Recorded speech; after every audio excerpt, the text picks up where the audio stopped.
भगवद गीता में विभिन्न देवों की पूजा या सेवा करने का अनुमोदन नहीं किया गया है।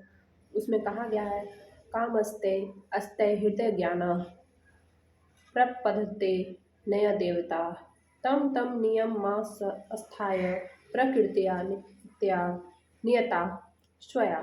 जिनकी बुद्धि भौतिक इच्छाओं द्वारा मारी गई है वे देवताओं की शरण में जाते हैं और वे अपने अपने स्वभावों के अनुसार पूजा के विशेष विधि विधानों का पालन करते हैं। यहाँ यह स्पष्ट कहा गया है कि जो काम वासना द्वारा निर्देशित होते हैं वे भगवान कृष्ण की पूजा न करके देवताओं की पूजा करते हैं। जब हम कृष्ण का नाम लेते हैं तो हम किसी सांप्रदायिक नाम का उल्लेख नहीं करते। कृष्ण का अर्थ है सर्वोच्च आनंद और इसकी पुष्टि हुई है परमेश्वर समस्त आनंद के आगार हैं।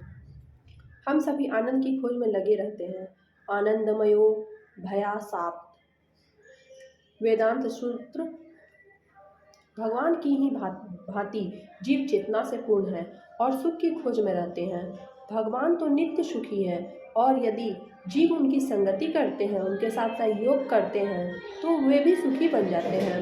भगवान इस मृत्यु लोक में सुख से पूर्ण अपनी वृंदावन लीलाएं प्रदर्शित करने के लिए अवतरित होते हैं। अपने गोप मित्रों के साथ, अपनी गोपिका सखियों के साथ, वृंदावन के अन्य निवासियों के साथ तथा गायों के साथ उनकी लीलाएं सुख से ओतप्रोत है।